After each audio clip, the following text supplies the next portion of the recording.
buenas noches, bienvenidos al banquillo, gracias por estar con nosotros. Hablaremos hoy de seguridad, cómo se está planteando este año en materia de defensa de los derechos de los ciudadanos.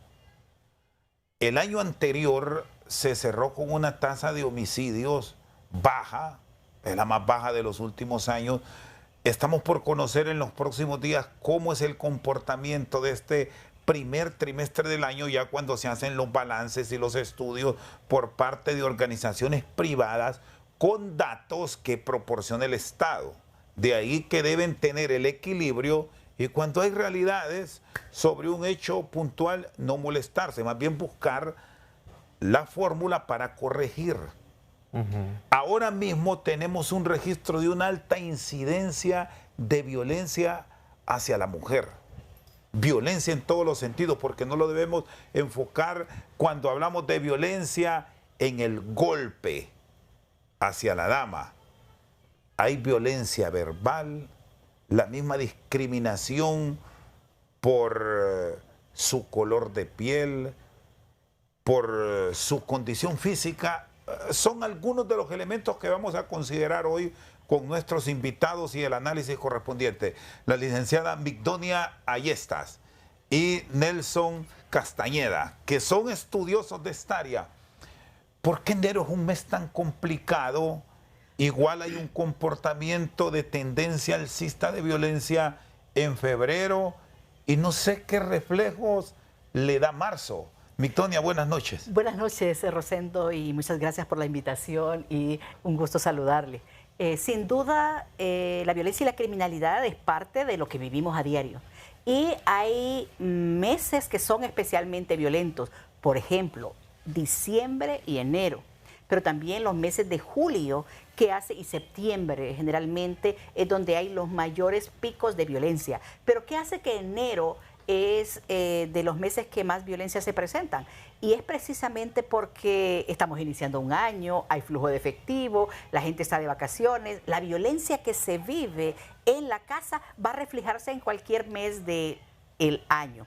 Pero también los mensajes que mandan las autoridades, el hecho de que no se investigue, el hecho de que no se judicialice y que los hombres, que los victimarios estén ahí desarrollando su actividad como si nada o como que si no hubiesen hecho nada, entonces hace que haya más violencia. Hay que recordar que el crimen organizado, las maras y las pandillas y las bandas criminales controlan territorios y en ese territorio no pasa nada si ellos no quieren. Y más adelante podemos decir para qué controlan ese territorio. Pero la violencia que se ejerce en las personas, en las comunidades, hace que Honduras se evidencie como un país violento, a pesar de que el año pasado tuvimos la reducción más baja en los últimos 20 años, pero a pesar de que hay grupos especialmente vulnerables que en esas reducciones se evidencia la violencia que se ejercita hacia ella.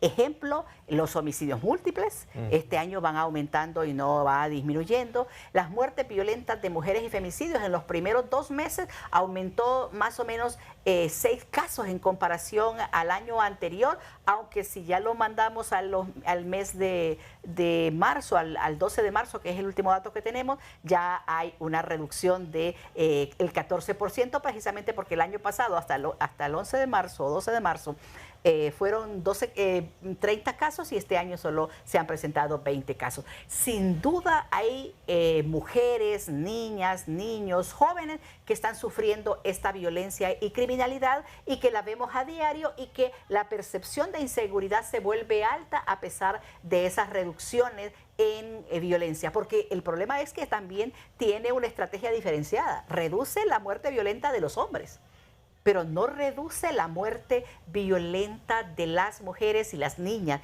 que ahí tiene un componente de violencia cultural, ese uso de poder, ese ejercicio de las relaciones desiguales de poder que los hombres ejerzan contra las mujeres, hace que haya tanta violencia.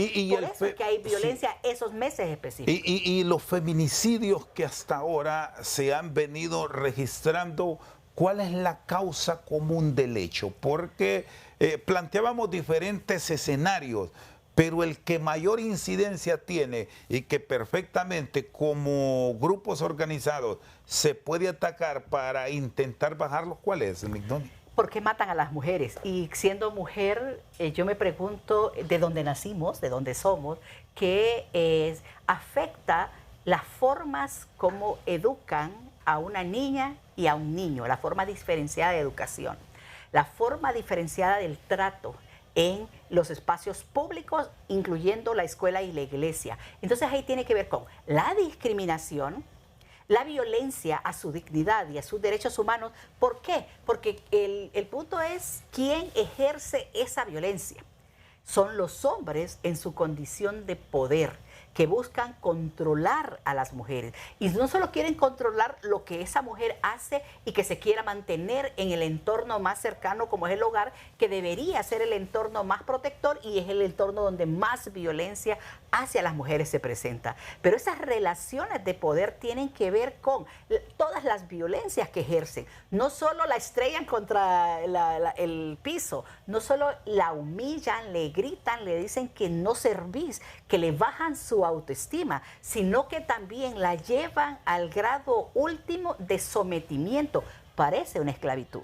Y eso es el problema, porque ese uso del poder y la fuerza contra una mujer que la hacen volverse débil, es ahí donde ejercen ese sometimiento a tal grado que esa violencia que esa mujer sufre la vuelve con menor valor, le baja el autoestima, pero además esa violencia lo que está presentando es y diciendo, el hombre tiene el control, el poder y lo va a ejercer contra los más débiles. ¿Y dónde está pasando más esto? ¿Es a nivel de ciudad o ya en el área rural se volvió común? Fíjese que en principio era en el área urbana y ahí, perdón, en el área rural, que nos decían que los que eran menos educados eran más violentos. Esa cultura violenta no tiene nada que ver con el nivel educativo del perpetrador, ni de la que la someten, ni de las mujeres. La violencia contra las mujeres y los femicidios ocurre más un 51% en promedio en el área urbana y en el área rural. Casi están igual. Estamos de ser prácticamente iguales. Casi están igual. Y hay que recordar esa migración del campo a la ciudad o las altas concentraciones que hay en muchos municipios hacen que sean altamente violentos hacia las mujeres. ¿Se ha logrado focalizar, Migdonia, sectores de la sociedad por edad, dónde es que se presenta más esto? Si es un asunto de jóvenes, de pareja joven o novios jóvenes, porque no necesariamente es de pareja, es en una edad media o es de adultos mayores. ¿Dónde está la mayor incidencia? Ustedes que son estudiosos de esa área, ¿dónde la encontraron? En violencia sexual, por ejemplo, porque el problema de reducir a la menor capacidad de las mujeres inicia con violencia física, con violencia psicológica o violencia verbal, pero también con violencia sexual. Del 100% de la violencia sexual que se ejerce, el 88% es a mujeres. Y de ese 88%, el 50% de la violencia se ejerce en niñas de 10 a 14 años. ¿Ve la diferencia? En violencia sexual es más a mujeres y a niñas de 10 a 14 años. En violencia femicida es en mujeres entre 14, pero la mayor propensión está entre 20 a 29 años. Es cuando ya están estableciendo una relación de pareja, de expareja, de noviazgo. Pero son las parejas, en principio, el que les están quitando la vida. Y eso se vuelve un problema, porque si vemos que en la violencia femicida son las parejas, expareja y pretendiente, o sea, femicidio íntimo, en la violencia sexual son las personas más cercanas al entorno familiar el que están violando a las niñas en este país. Es las personas conocidas, su entorno del hogar que debería ser protector, ahí es donde las niñas están siendo víctimas de la violencia sexual y sin qué decir de todos los tipos de violencia. Por eso es que se habla en teoría que la violencia es un continuum que afecta desde el nacimiento.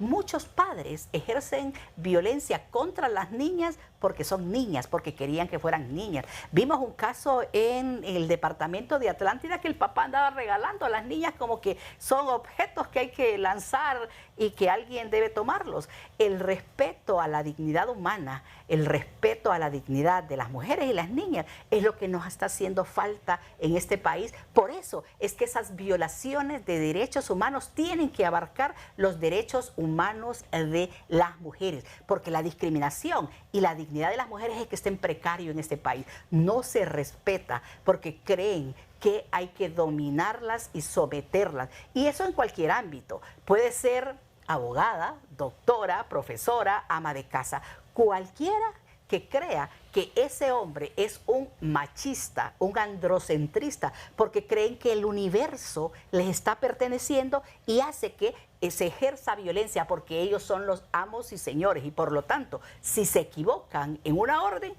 agreden, matan. La labor preventiva, Nelson, buenas noches, bienvenido. Buenas noches. ¿Cómo se debe orientar?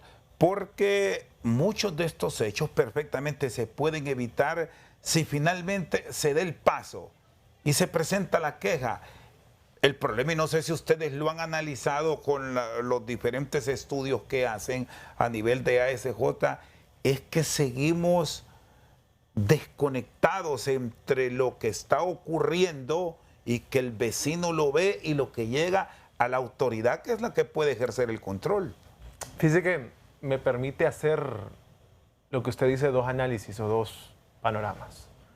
Y partiendo un poco de lo que hablaba la licenciada Migdonia. En el área rural pasa una particularidad y es el acceso a la justicia. ¿Qué tanto acceso hay?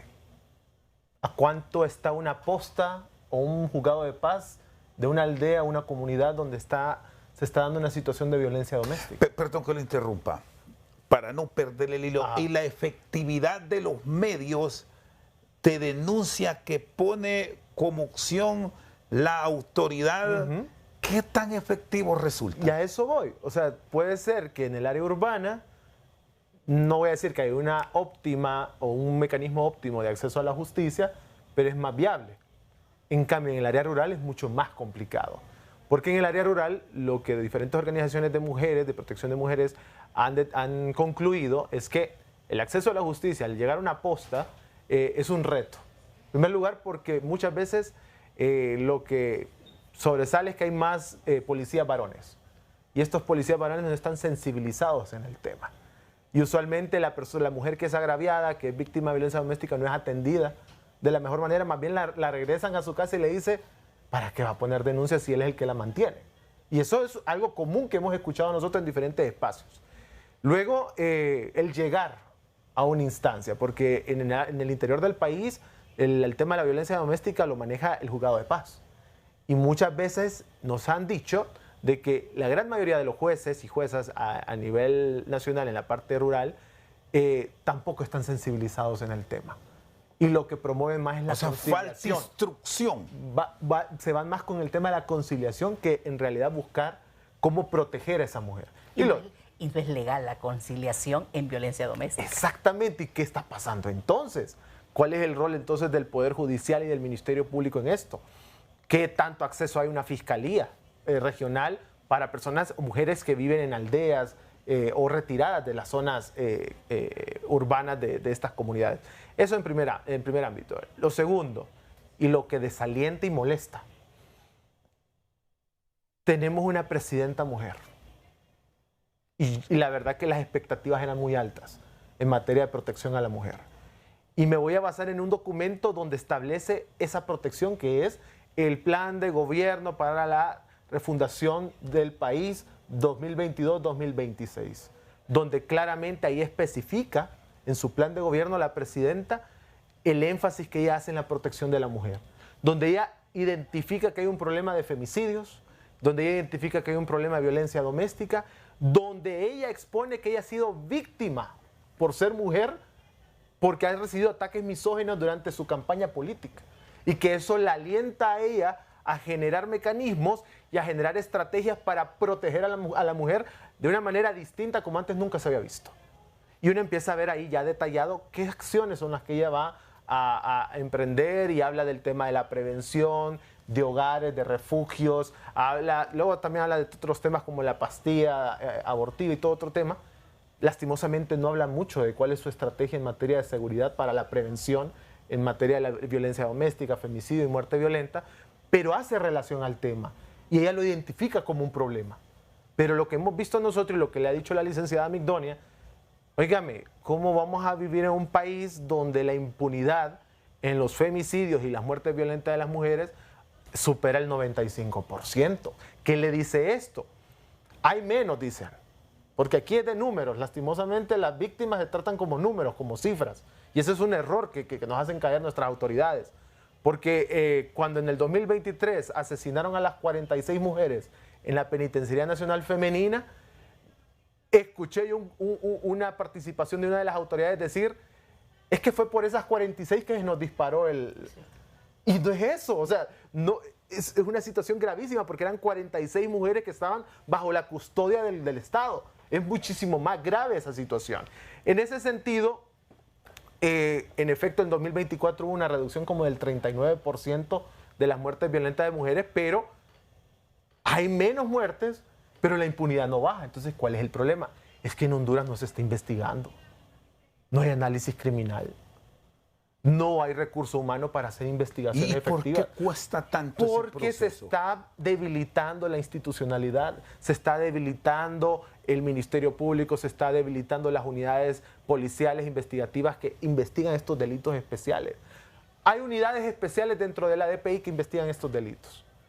Pero cuando ustedes le preguntan cómo distribuye usted el tiempo, es que fíjense que ahorita me mandaron a custodiar a un alto funcionario, me mandaron a resguardar un partido de fútbol, me mandaron a cuidar a un concierto. Y estas personas pierden el enfoque. Otro tema. Muchas de estas unidades especiales prefieren conocer de otros casos porque estos casos especiales llevan más tiempo. La trata de personas, el abuso sexual infantil, el tema de los femicidios, lleva más tiempo, es más complejo. Y muchas veces esta gente ni vehículo tiene para salir a investigar. Entonces es una situación que donde uno dice, bueno, la presidenta Xiomara ha invertido más de 80.000 millones de lempiras en seguridad y justicia en el país. Y uno se pregunta, ¿cuánto ha destinado en protección a la mujer? En programas, en mecanismos de prevención, en mecanismos de reacción inmediata.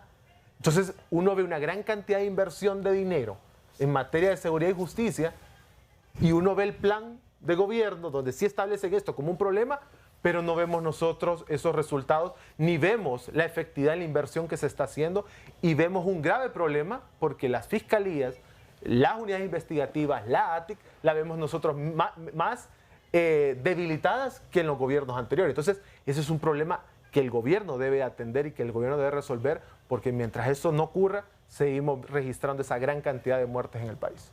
Muy bien, hacemos una pausa. Cuando regresemos, el tema de la reorganización, partiendo de los errores o de las falencias que se pueden cometer, ¿cuál debe ser el rol de los entes de investigación para que esos feminicidios y otros delitos que se están cometiendo, la efectividad de la investigación sea tal que con frecuencia en los tribunales de justicia estemos observando la presentación de los responsables de este crimen que abordamos hoy y de muchos otros que se están cometiendo? Ya volvemos. Seguimos al banquillo. Migdonia, la reestructuración de las unidades de investigación están a deber para tener mayor efectividad, partiendo de que muchos casos que hemos visto la presentación de los responsables es porque fueron detenidos infraganti, pero tener procesos de investigación profundos, complejos, pero con respuesta, quedamos con un interrogante. Sin duda, uno de los temas que es importante analizar es cuántos investigadores científicos criminales hay, cuántos criminólogos, cuántos criminalistas, cuántos investigadores especializados tienen en las diferentes áreas de los delitos que ellos investigan. Y eso se vuelve un problema porque hace falta más personal formado con las capacidades para que desarrolle investigación científica criminal. Pero además requiere los recursos adecuados, porque ¿de qué sirve que se estén turnando un vehículo para ir a diferentes lugares? No lo logran. Y eso es importante porque necesitamos el recurso humano, la especialización, pero que estén dedicados de por vida a una área específica. Pero hoy son policía de tránsito, mañana son investigadores criminales, luego son de seguridad vial, luego son de policía preventiva. Es decir, usted no comparte eso de los traslados. Es decir, si creamos una policía de vialidad y transporte, pues especializarla y dejar ahí a esos agentes. Sin duda, capacitar el de la DPI, el preventivo, etcétera, etcétera. Deberíamos tener una policía de investigación especializada en los diferentes delitos, que ya en un momento determinado lo estaba logrando. Seguramente lo van a decir, porque dicen que sí hay unidades especiales. Sí hay, pero no tienen el enfoque ni el personal. Exacto. Y ahí es donde está, porque mira, no es lo mismo investigar trata de personas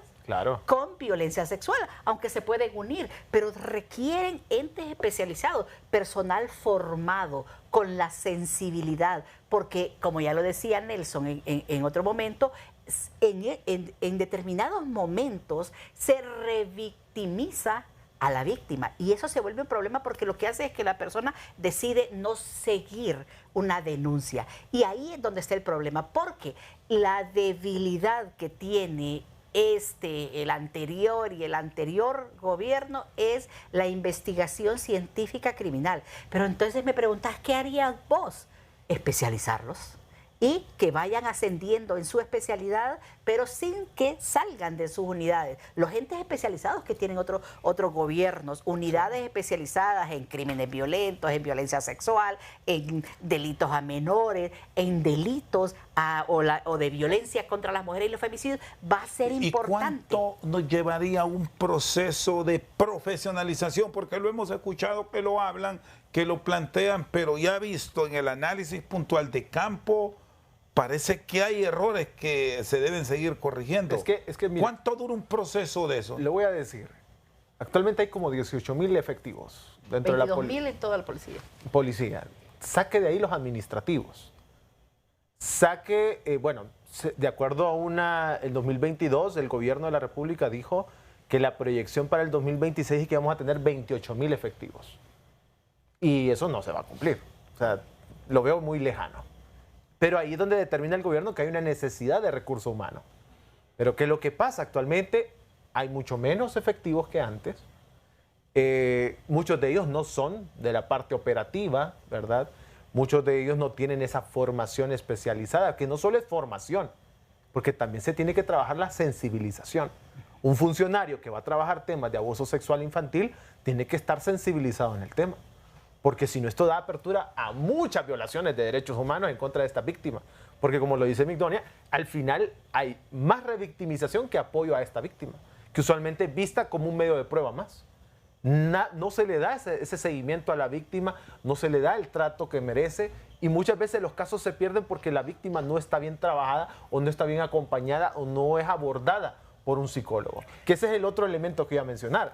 En la parte científica, o sea, no tenemos psicólogos, no tenemos psiquiatras, no hay peritos ya en medicina forense, y eso que genera una mora. Y esa mora que provoca que los casos también se estanquen, y en ese sentido, por eso vemos nosotros que muchas personas que ponen denuncias, al final se les baja el interés de continuar en el proceso porque ven que el sistema es demasiado lento. Pero es que es un cúmulo de factores que nosotros vemos que al final pareciera que fuese premeditado el hecho de mantener estas instituciones así de debilitadas. Porque vaya, cuando uno observa la asignación presupuestaria al Ministerio Público, desde el 2021 no ha superado los 2.000 millones de lempiras que siempre le asignan. O sea, cuando va el fiscal general o va el adjunto ante la Comisión del Presupuesto del Congreso Nacional, no es que va a pedir más dinero, va a pedir que no le quiten lo poco que ya le dan.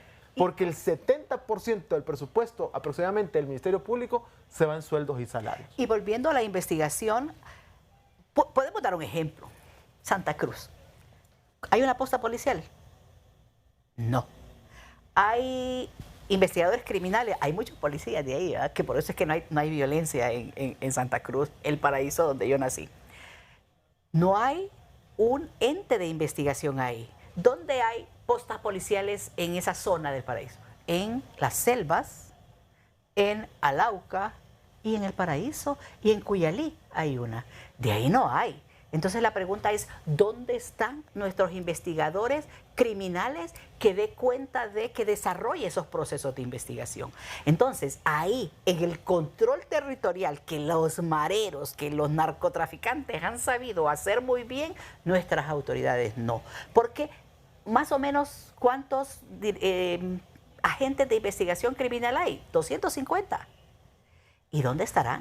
Con tantos delitos y denuncias que llegan a la DPI y a la ATIC para que se desarrollen procesos de investigación criminal. ¿Cuál será la carga de expedientes de un investigador criminal? Más de 365. Y entonces ahí los tendría que tener en flagrancia porque sería uno diario. Pero son hasta 800 casos que tiene de carpetas para investigación cada uno de esos investigadores. Eso es un problema. Por eso el fortalecimiento institucional y sobre todo de donde está la debilidad en investigación criminal es importante. Eso hay que abogar porque necesitamos que haya mejores y más preparados investigadores, pero que ellos le devuelvan al pueblo el saber qué pasó y por qué le quitaron la vida y quién violó o desarrolló ese proceso de trata de personas, para decir algunos de esos delitos. Esto es un tema que debemos afrontar o enfrentar con seriedad para fortalecer capacidades, para fortalecimiento institucional, porque de lo contrario siempre vamos a decir que han aumentado o han disminuido, pero que las labores que corresponden de prevención y de investigación científica criminal, que es el primer paso para reducirla, no se está desarrollando. Aquí hay un punto y que Nelson lo abordaba y tiene que ver con los recursos, porque teniendo asignaciones presupuestarias efectivas, se pueden realizar combinaciones que son ejemplos de otros países que han recurrido hasta la tecnología, ahora que está de moda la inteligencia artificial, porque muchos de los casos que una gente los puede tener hasta por 800, que dice Migdonia, perfectamente con el apoyo de estas herramientas que todo mundo las está utilizando, al menos el que tiene un poco de conocimiento, podría ser una ruta efectiva para la autoridad. Pero aquí, ¿qué tanto hemos aprovechado eso? Fíjese que a mí me ha llevado a reflexionar que tal vez no es el dinero el problema. No. Porque uno cree, más dinero, más efectividad. Óigame, ya le di el dato. Más de 80.000 millones de lempiras ha invertido este gobierno en seguridad y justicia. Y defensa, perdón. No justicia, seguridad y defensa, porque se ha ido para la Secretaría de Seguridad y la Secretaría de Defensa. La mayor proporción. La mayor proporción. Defensa y menos a seguridad. Y otro poco al sistema penitenciario que también ahí se ha invertido, que siempre estamos hablando del tema de los militares. Pero a mí me deja la reflexión, entonces no es que ocupamos más dinero, es que el dinero llegue enfocado de manera estratégica donde se necesita. Le voy a dar un dato, y eso hay que alegrarnos. Ya Tegucigalpa y San Pedro Sula no están entre las ciudades más peligrosas del mundo. Pero ¿sabe qué pasa? Que si uno analiza el 2024 y las tasas de homicidios, ahora es que es Islas de la Bahía y Olancho las más problemáticas. Atacama y Juticalpa. Entonces, nos damos cuenta nosotros que es que el crimen migra. Muta. Y se mueve. Y deja al desnudo las falencias que existen en el tema de la presencia policial y la presencia de la justicia en estas zonas. Entonces, y por eso es que es importante el hecho de desarrollar diferentes tipos de prevención.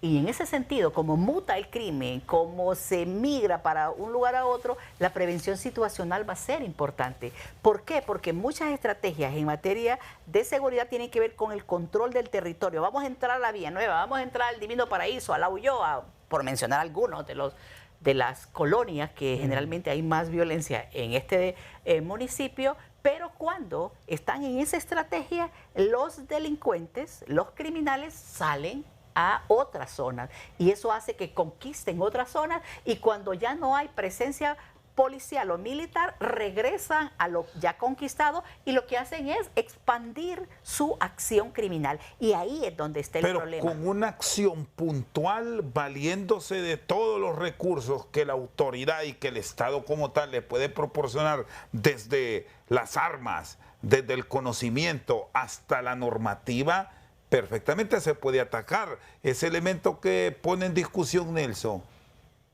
que se controló Tegucigalpa en cuanto a cierto tipo de delitos, se controló San Pedro Sula, pero nos dispara una zona como Lancho, como Islas de la Bahía, que en base al conocimiento que nosotros podemos tener, ustedes son los expertos, y por eso pregunto, alguien diría, es más fácil controlar una ola delictiva en un territorio cerrado como una isla. Pero es que hay que saber qué tipo de delitos, qué tipo de actividad criminal es la que se está desarrollando en un municipio. Por ejemplo, Islas de la Bahía, trata de personas. Y se ha avanzado eso. Narcotráfico, ahí hay una de microtráfico que ni se lo pueden imaginar. Olancho, ¿cuál es el problema? Narcotráfico. Y ahí es donde se requieren los especialistas en diferentes temas en la investigación para poder abordarlo, porque hacerlo como que vamos a hacer un show no tiene sentido.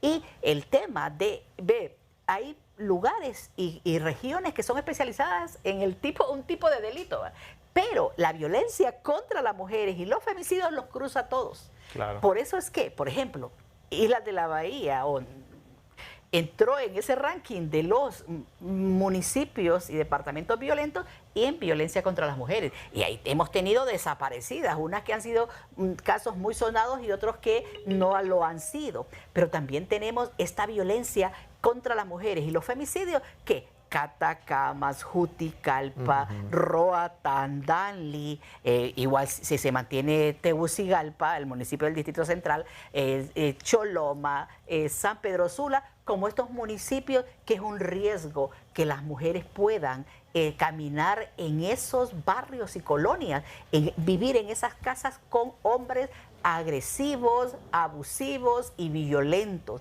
que lo que hacen es ejercerla. Por eso es que establecemos, las enamoran, las agreden y las matan, porque esa es la constante que se ve en esta violencia. Por eso es que el trabajo de prevención de violencia sí es importante, y no es que es más que el control y la disuasión del delito, pero la prevención de violencia primaria, secundaria. Aquí hay mucho microtráfico de drogas, por ejemplo, para hablar de la prevención terciaria, donde hay una clínica para que se desintoxiquen los jóvenes. Y el Proyecto Victoria, podemos decir algunas, pero no hay lo suficiente. Está nuestro Estado, a través de la Secretaría de Salud, preparado para atender toda la violencia psicológica, toda la violencia sexual, todas las lesiones que quedan en los cuerpos de las mujeres, pero también está preparado para desintoxicar. Ya vemos el Santa Rosita, ¿verdad? O sea, ¿qué problemas tiene el Santa Rosita? Y que solo hay ese y no hay tantos. Entonces también otras instituciones que no es seguridad y justicia deberían estar preparadas para la atención terciaria, la prevención terciaria de estos delitos que lleva el tema de la inseguridad ciudadana. Y ahí le agrego rapidito, si el Estado también está preparado este 2025 para también amortiguar todo el gasto en materia de prevención que nosotros teníamos a partir de la... Y se ha avanzado eso. Narcotráfico, ahí hay una de microtráfico que ni se lo pueden imaginar. Olancho, ¿cuál es el problema? Narcotráfico. Y ahí es donde se requieren los especialistas en diferentes temas en la investigación para poder abordarlo, porque hacerlo como que vamos a hacer un show no tiene sentido. Y el tema de ver, hay lugares y regiones que son especializadas en un tipo de delito, pero la violencia contra las mujeres y los femicidios los cruza a todos. Claro. Por eso es que, por ejemplo, Islas de la Bahía entró en ese ranking de los municipios y departamentos violentos y en violencia contra las mujeres. Y ahí hemos tenido desaparecidas, unas que han sido casos muy sonados y otros que no lo han sido. Pero también tenemos esta violencia contra las mujeres y los femicidios que Catacamas, Juticalpa, Roatán, Danlí, igual si se mantiene Tegucigalpa, el municipio del Distrito Central, Choloma, San Pedro Sula, como estos municipios que es un riesgo que las mujeres puedan caminar en esos barrios y colonias, vivir en esas casas con hombres agresivos, abusivos y violentos, que lo que hacen es ejercerla. Por eso es que establecemos, las enamoran, las agreden y las matan, porque esa es la constante que se ve en esta violencia. Por eso es que el trabajo de prevención de violencia sí es importante, y no es que es más que el control y la disuasión del delito, pero la prevención de violencia primaria, secundaria. Aquí hay mucho microtráfico de drogas, por ejemplo, para hablar de la prevención terciaria, donde hay una clínica para que se desintoxiquen los jóvenes. Y el Proyecto Victoria, podemos decir algunas, pero no hay lo suficiente. Está nuestro Estado, a través de la Secretaría de Salud, preparado para atender toda la violencia psicológica, toda la violencia sexual, todas las lesiones que quedan en los cuerpos de las mujeres, pero también está preparado para desintoxicar. Ya vemos el Santa Rosita, ¿verdad? O sea, ¿qué problemas tiene el Santa Rosita? Y que solo hay ese y no hay tantos. Entonces también otras instituciones que no es seguridad y justicia deberían estar preparadas para la atención terciaria, la prevención terciaria de estos delitos que lleva el tema de la inseguridad ciudadana. Y ahí le agrego rapidito, si el Estado también está preparado este 2025 para también amortiguar todo el gasto en materia de prevención que nosotros teníamos a partir del apoyo de la cooperación internacional, porque ese dinero no lo tienen contemplado en los planes operativos ni en los presupuestos que se aprobaron para este 2025. ¿Y qué incidencia nos puede generar eso? Porque ahí estaba gran parte de la cooperación a través de USAID, que está suspendida. Muchos países también de la Unión Europea tienen componentes de apoyo, y vista las circunstancias que vivimos en el país, hay sus contenciones, y más en un año político por aquello del aprovechamiento que se da a nivel de la clase política, Nelson. Mire, es preocupante porque, en primer lugar, y hay que decirlo, muchas instituciones del Estado para este presupuesto 2025 se les redujo para que hubiese un proceso electoral. Hubo una reducción del presupuesto aún cuando ya estaban los planes operativos diseñados. Se mandaron a casi todas las instituciones del Estado a reformular sus actividades del año porque iba a haber menos dinero. Esa es una. Ajá, y luego viene que arrancamos 2025, donde ya la cooperación internacional dice vamos a cortar el apoyo y la ayuda a Honduras. Entonces, está preparado cada una de estas instituciones del Estado en materia de seguridad y de defensa y justicia para prevenir delitos y para pues, generar resultados positivos en el actuar, en el proceso de judicialización de casos. O sea, eso es un reto que va a tener este gobierno este año 2025, porque como lo estamos viendo ahora, sin contar con esos recursos, la proyección para este año 2025 en todo lo que estamos hablando, todos esos logros que tal vez podemos identificar del 2024, posiblemente eso se dé vuelta y tengamos un 2025 con un retroceso severo que pues al final cae en la evaluación del gobierno. Molesta, porque les molesta, ¿verdad?, que uno evalúe, pero es la realidad. Y pues la proyección es nada alentadora. Entonces, mi pregunta es abierta y decir, ¿cómo se va a preparar el Estado para cubrir todas esas necesidades, todas esas actividades que no tienen un presupuesto con qué ejecutarlas? Y eso pues lo vamos a ver en el desarrollo de este ciclo. Desde que yo era niña en Santa Cruz, iba a la escuela Álvaro Contreras, la Alianza para el Progreso que USAID financiaba, nosotros vivimos de eso, crecimos con la ayuda de los Estados Unidos. Es una pena que en este momento se haya cerrado, porque no es que se recortó, se cerró para todo el mundo, total, y no solo para Honduras.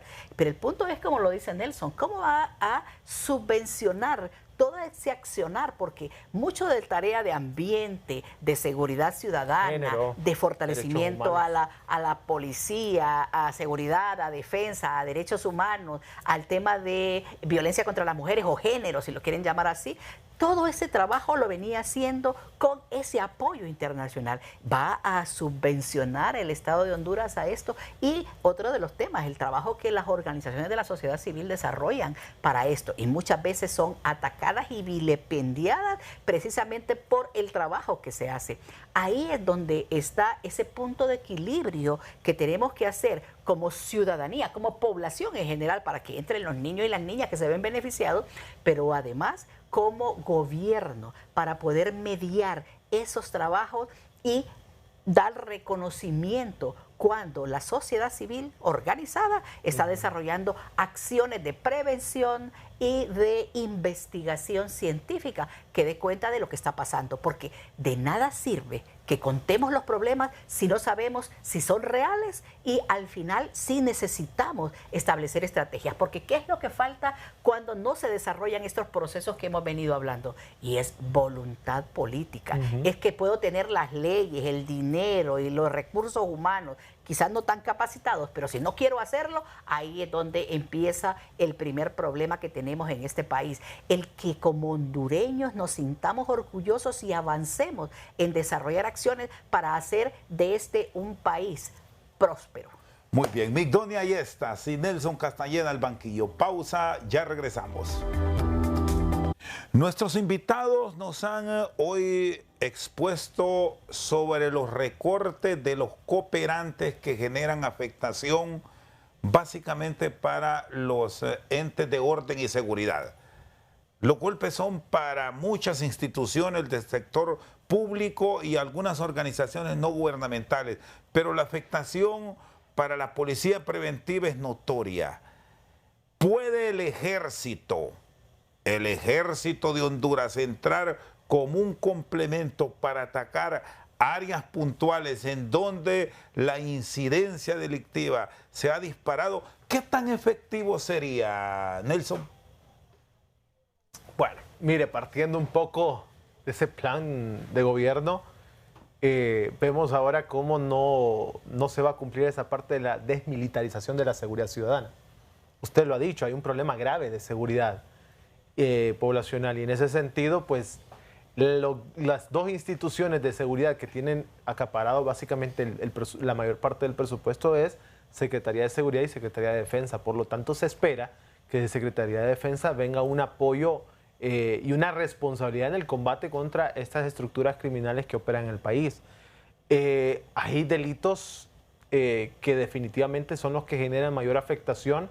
Lo hemos dicho en reiteradas ocasiones, siempre pues los homicidios, los femicidios son un tema que se deben de investigar con un enfoque estratégico, pero también existen otros que generan otros daños colaterales y mayor conflicto social, como es la extorsión, el narcotráfico y el lavado de activos, que también se contemplan en ese plan.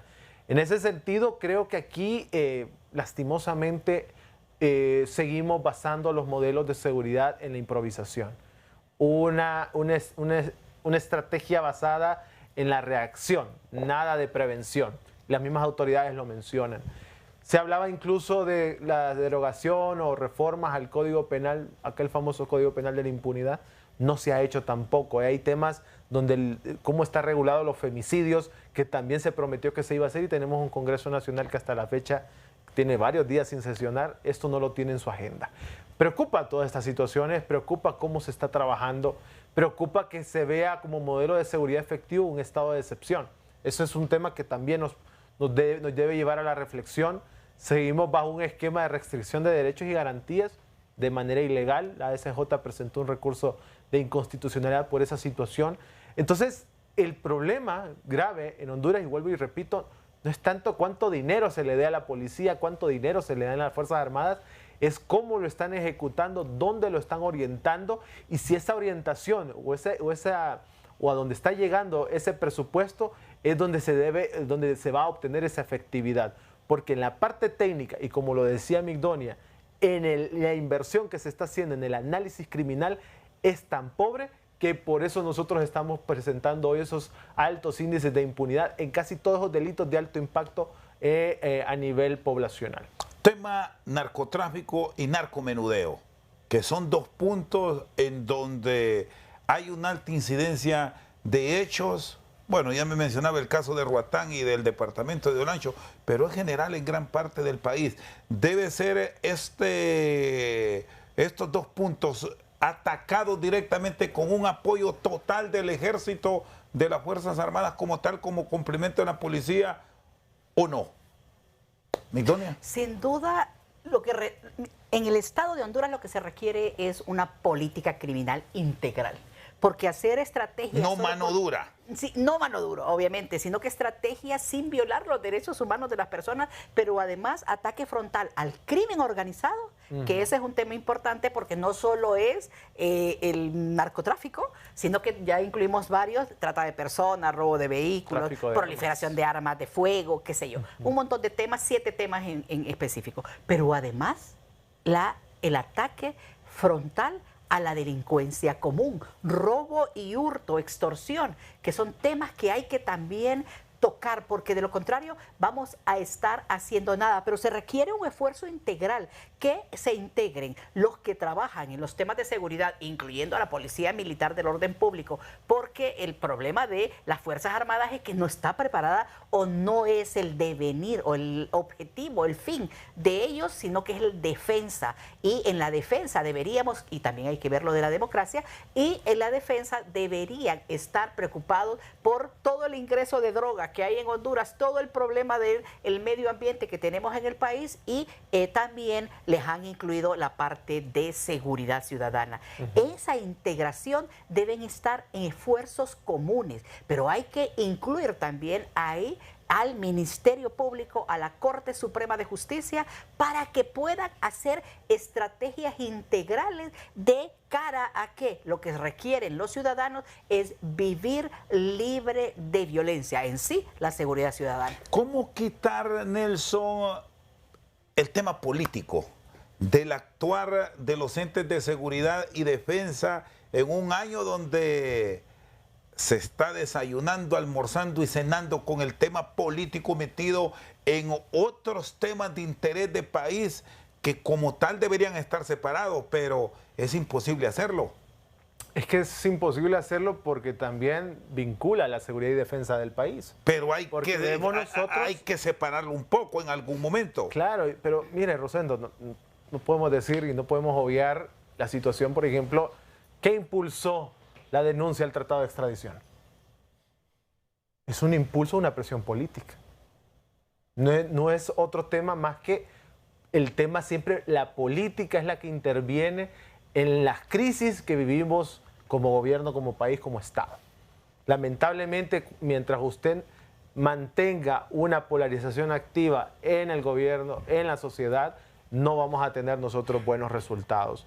Cuando se toman decisiones contrarias a los intereses de la sociedad para resguardar o proteger ciertas estructuras políticas dentro del país, eso es donde nosotros evaluamos, analizamos de que ahí es donde recae la falta de efectividad y de resultados. Entonces, un estado de excepción que responde más como a una necesidad o un capricho. El Estado le hemos pedido en reiteradas ocasiones que el gobierno tenga la humildad, perdón, la humildad de aceptar de que eso no es funcional. Aparte de ilegal, no es funcional porque no ha dado resultados. Se daban mejores resultados antes del estado de excepción que ya aplicado. Y luego se denuncia el tratado de extradición. ¿Qué mensaje le dejamos nosotros a otros países? ¿Qué mensaje le damos a la población? ¿Qué mensaje le damos nosotros a las estructuras criminales? Porque eso sigue activo. En cualquier momento lo pueden retomar nuevamente. Entonces, el tema político es la mayor afectación a los resultados en el combate contra el crimen organizado, en la búsqueda de retomar la paz y la soberanía del país. En ese sentido, pues, mientras sigamos nosotros bajo este esquema y donde lo que interese son, o lo que importe más son los intereses políticos, pues es evidente que no vamos a ver buenos resultados. Y bueno, un gran actor en medio de todo esto para nosotros es el Congreso Nacional, porque en materia de seguridad y defensa, de acuerdo al análisis de diferentes sectores, está altamente reprobado el Congreso Nacional en su involucramiento y en el fortalecimiento de los esquemas de seguridad y defensa del país por todo lo que han dejado de hacer, ¿verdad? Y en ese sentido, pues, lamentable la situación, pero bueno, todavía quedan unos meses más de esta administración y veremos nosotros qué sucede cuando ya retomen las sesiones del Congreso Nacional y qué se va a hacer para mejorar la situación que estamos viviendo actualmente. Nelson Castañeda y Migdonia, ahí estás al banquillo. Pausa, ya regresamos. Seguimos esta noche al banquillo. Nelson Castañeda y Migdonia, ahí está, nos acompaña. Usted hablaba del Congreso. Hay un estado de excepción que ha generado polémicas por cuanto no ha ido a la Cámara para su ratificación, pero se aplica. Hay otras disposiciones que las han solicitado las autoridades, tanto de seguridad y un complemento de defensa, pero al final hemos quedado con pendientes. Escuché hace unos días de unos oficiales del ejército, incluso de la policía, que dijeron, denos las leyes a nosotros, y en 3 meses, 6 meses como un plazo máximo, tenemos el control que ha tenido El Salvador. ¿Son buenos estos comparativos más allá del éxito que ha tenido Bukele en el tema de maras y pandillas? No sé si en otras áreas ustedes lo han analizado, Nelson. Mira, ahí zapatero a su zapato, ¿verdad? Cada instancia tiene una responsabilidad y una atribución y no podemos irrespetar más de lo que se ha irrespetado la Constitución de la República. En ese sentido, nosotros hemos aprobado en cierta medida que desde la Policía Nacional hayan tomado iniciativas de presentar ante el Congreso Nacional iniciativas de reforma a leyes y al mismo Código Penal para mejorar el combate a delitos estructurados como la extorsión, por ejemplo, donde han pedido que la extorsión sea un delito de orden público. Hay que analizar esas propuestas, pero pareciera que el Congreso Nacional o no quiere conocer o no le interesa o simplemente hay otros factores que no quieren o rechazan el incluir esto en la agenda legislativa. Y creo también, Rosendo, que en definitiva todo candidato presidencial o diputado que ande dentro de su plan de campaña de que va a implementar el plan Bukele o mano dura, es que no conoce la realidad de lo que está pasando en el país en materia de seguridad y defensa. Desconoce el fenómeno que está pasando porque no puede usted medir la situación de El Salvador y Honduras de una misma manera. Son enfoques distintos, son estudios distintos que se tienen que hacer, pero lamentablemente esa es nuestra realidad. Nunca hemos tenido gobernantes capacitados para entender el enfoque de qué es lo que se debe hacer para resolver el crimen en el país. Y definitivamente lo dijo Migdonia, los dos elementos que han faltado es primero voluntad política, pero también determinación en cambiar y hacer cambios sustanciales sin importar los intereses políticos que siempre trastocan los planes en el país. Bueno, y aquí hay un delito que también sí genera una alta incidencia y que con frecuencia en un sector de uso diario, el transporte público, se ha manifestado con frecuencia, es la extorsión. Es un asunto, vuelvo al planteamiento de Nelson, de normativas o de falta de voluntad o escasez de procesos profundos de investigación para bajar esta incidencia. Bueno, tenemos que entender que si no hay una denuncia de extorsión, no hay una investigación sobre extorsión, porque ¿quién va a saber? Y ahí, por eso es que hay que, como dice Nelson, hay que determinar si se vuelve no de orden privado, sino que de orden público este delito que afecta. Y vea usted qué es lo cruel de este delito. No solo es que le sacan dinero a los comerciantes o a las personas honestas para fines ilícitos y para vivir la gran vida de personas deshonestas y delincuentes, sino que para generar el miedo que causa este problema, matan a muchas personas que nada que ver, que son trabajadores humildes y pobres, como son los empleados de los taxis, de los transporte público, los rapiditos, los microtaxis o los microbuses. Y ahí es donde desde el año 2010 son más de 2.000 muertes violentas de estas personas. ¿Y por qué los mataron? Porque trabajaban en el transporte público y les querían mandar un mensaje a los dueños de este transporte de que si no pagas ese impuesto de guerra, porque eso es lo que es la extorsión, entonces vamos a seguir. quemándote los autobuses, tiroteándote los autobuses o matando a la gente. Y eso es que tampoco se ha llegado un poco más a la investigación para saber si a los dueños de pulpería, que también los extorsionan en determinados barrios y colonias, les están amenazando y muchas veces matando. Eso es un problema que se necesita analizar, porque no solo afecta a la economía, sino que también son parte de esas vidas perdidas que se están presentando en el país y que nos hacen que en delitos de alto impacto sea más grande la afectación. Bueno, y aquí cierro con un tema que está de diario, que es la política. No lo quería meter, pero es una necesidad como tal. Los políticos, que ya se conoce quienes van a la recta final de noviembre, deben asumir responsabilidades sobre este flagelo de la delincuencia en Honduras. No hemos escuchado planes concretos, efectivos, para hacerle frente al AMPA. Tienen buen tiempo para hacer planteamientos claros, Nelson. No, en definitiva, hay una comisión de seguridad dentro del Congreso. Hay un Consejo Nacional de Seguridad también. Hay un Consejo Nacional de Defensa y Seguridad que ya estableció un plan en fases. Pero cuando uno pregunta, bueno, ¿cómo van con esas fases? ¿Cómo van si ya van cumpliendo, no van cumpliendo? Y me dicen, no, es que no se van cumpliendo. ¿Por qué? Porque no quieren trabajar de manera coordinada. Porque no hay voluntad en poner a disposición lo que se prometió en esa mesa del Consejo Nacional de Defensa y Seguridad. Entonces, cuando uno ve esas reuniones del Consejo, que dicho sea de paso, en el mismo plan de gobierno dijeron que lo iban a desarticular, pero ahí sigue más fortalecido, se promete mucho. Y se involucran todos y todos aplauden y todos dicen, sí, vamos a cumplir, vamos a hacer todos los esfuerzos. Pero cuando los técnicos ya esperan las instrucciones, dicen, no, es que no he recibido ni instrucciones, ni recurso, ni trabajo colaborativo entre las diferentes instituciones. Entonces, ¿hay celos o qué? Hay intereses, hay celos, hay falta de capacidad, de gerencia, hay un sinfín de problemas. Entonces, ahí es donde uno, pues, señala los liderazgos al interno de esas instituciones en materia de seguridad, defensa y justicia. Muy bien, Nelson Castañeda y Migdonia Ayestas han estado con nosotros esta noche al banquillo. Por su sintonía, muchas gracias.